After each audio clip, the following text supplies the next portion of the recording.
বিসমিল্লাহির রহমানির রহিম। আপনাদের সামনে একটি হাদিস শরীফ নিয়ে হাজির হয়েছি। আল্লাহ রাসূল সাল্লাল্লাহু আলাইহি সাল্লাম প্রত্যেকটা কিছুর আদব শিক্ষা দিয়েছেন। এর মধ্যে গুরুত্বপূর্ণ একটি আদব হচ্ছে আমরা প্রতিনিয়ত কোনো না কোনো সময় সর্দি লাগলে হাসি আসে।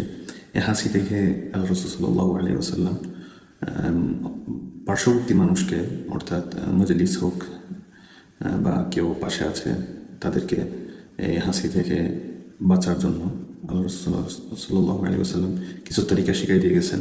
তো যখন রাসূল সাল্লাল্লাহু আলাইহি ওয়াসাল্লাম হাসি আসতো তখন কি করতেন? ওয়াত্তাওয়াজাহু বিয়াদিহি আও বিসাওবিহি, তখন রাসূল সাল্লাল্লাহু আলাইহি ওয়াসাল্লাম এভাবে দুনো হাত দিয়ে এই কি করতেন? এটাকে ঢেকে ফেলতেন, মুখকে ঢেকে ফেলতেন এবং দুনো হাতের উপর কি করতেন?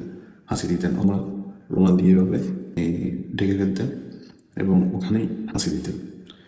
আর ওয়াগত্ত ওয়াজহাহু, এবং ওয়াগত্ত অর্থাৎ তখফিফ করা, যে জুড়ে একদম পুরা মজলিসকে আচমকা একেবারে মানে ভয় পেয়ে দেওয়া, এই সমস্তগুলো করতেন না।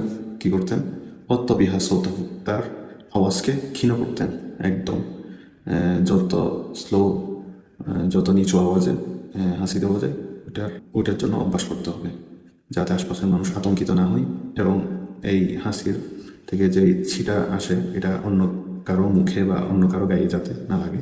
এজন্য মুখ এভাবে দুটো হাত দিয়ে অথবা কাপড় দিয়ে চেপে ধরতে হবে এবং খুব স্বল্প, যতটুকু পারা যায় আওয়াজটাকে ছোট করতে হবে। আসসালামু আলাইকুম ওয়া রাহমাতুল্লাহি ওয়া বারাকাতুহু।